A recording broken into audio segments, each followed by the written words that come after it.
అండి, ఎలా ఉన్నారు? బాగున్నారా? ఏంటో తెలుసా? ఇది బ్లడ్ కంటెంట్ అని చెప్తారండి. మనం రక్త పరీక్షలకి పంపించడానికి వీటిలో అయితే రక్తం తీసి పంపిస్తాము. దీంట్లో ఎక్కువ శాతం ఆర్ఎఫ్టి, ఎల్ఎఫ్టి, ఎఫ్బిఎస్, పిపిబిఎస్, ఆర్బిఎస్ ఇలాంటి చాలా ఉంటాయండి. ఎల్ఎఫ్టి, ఆర్ఎఫ్టి అవి కూడా పంపిస్తాము.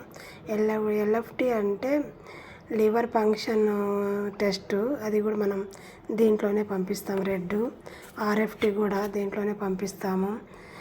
అలానే ఇది వైలెట్ ఉంది కదండి, వైలెట్ కూడా సేమ్. ఇది వైలెట్ అంటే మనం చూడడానికి బ్లూగా ఉంది.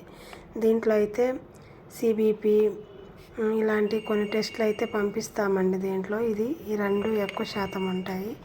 ఈ సేమ్ ఇది ఉంది కదా, ఇది కూడా అంతేనండి. దీంట్లో అయితే ఎక్కువ శాతం మనం పంపించేది పీటీ, ఏపీటీటీ, డీడర్మన్, డ్రైమర్ ఇలాంటి కొన్ని పంపిస్తాము. దీంట్లో ఇది ఎక్కువ బ్లడ్ శాంపిల్ తీయడానికి ఉపయోగపడతాయండి. ఇలాంటివి ఇవన్నీ ల్యాబ్లో ఉంటాయి, కానీ మనకు తెలియాలి కదా దేంట్లో ఏది పంపిస్తారన్నది.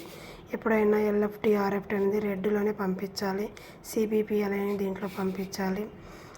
పీటీ అనేవి ఇలాంటిలో పంపించాలి. కాబట్టి చూసుకోండి. ఏదైనా డౌట్ ఉంటే అడగండి. మెసేజ్ చేసినా నేను రెస్పాండ్ అవుతానండి. Thank you so much. Medicine side నుంచి ఏదైనా డౌట్ ఉందా అడగవచ్చు. బాయ్.